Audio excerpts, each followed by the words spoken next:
Yeah, hi everyone. Okay, here's the next update from our flat in Greenpoint. Um, and we're home, but it was an exhausting day, really exhausting day. Elaine was up for the longest time today, by far the longest time that she's been up and mobile. So by the time she got home, yeah, she was absolutely exhausted.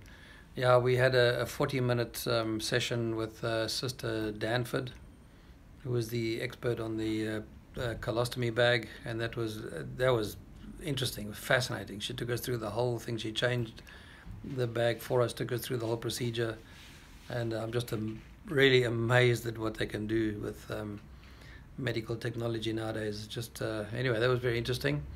And then they removed the drain, which was a really painful process to pull the last of the drain out. Just glad I was there to see all of that. And then we finally left the hospital at midday today, and then got her home. By the time she got home, yeah, she was finished. Got her up here and got her into bed, and went and shopped for all the medication. Um, and okay, the next milestone will be seeing Dr. Groenling, the surgeon, on Friday morning, and he'll examine the wound and hopefully remove the dressing so she can shower. She can't get the dressing wet until then. Um, and okay, that'll map out the next phase as well. So we see him on Friday, and then on Monday we see Dr. Langehoven, the oncologist, and that'll also, all this will be mapping out whatever. It's all going step by step, and that'll map out the next period, which will be another 2 weeks after that, when the chemo will commence. So that'll be around about the 19th of November.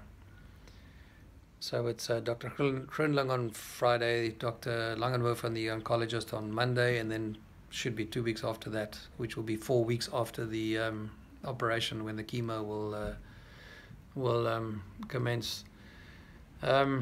So that's pretty much where we are medically at the moment, and good to be home. Great. And last night, I just thank you all for I had a flood of messages.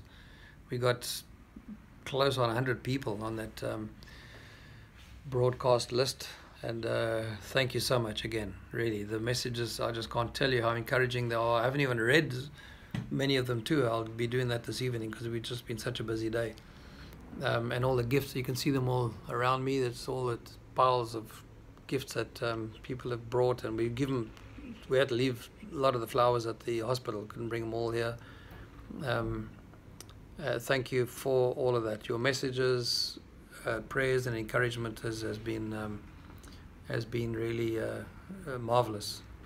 And anyway, I think for tomorrow, Tuesday, Wednesday, Thursday, I think is really just going to be rest, and I'll update you tomorrow on whatever else. And okay, but at the moment we just very happy to be home, and she's we just got to keep the pain under control. She felt she was in a bit of pain today, moving around so much. That wound is still pretty fresh. But there we go. We're in a good place. We said a little prayer just now. We got into bed, and we just held our hands, and we just just spoke to the Lord for a good 15-20 minutes, and it was just that was probably the sweetest time of the whole day today. We forgot. Sometimes we can forget the Lord, and just try and do things in our own strength, and that's when we start losing it. We had such a sweet, beautiful time just now. This is about half an hour ago.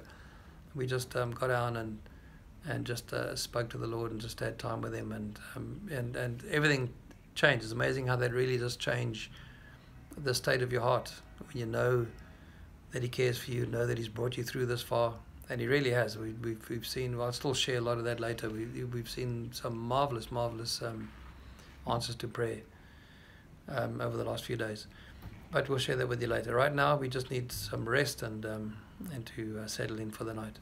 Thank you all again. Really, thank you all again for your encouragement. We love you. God bless. Until the next time. Catch ya.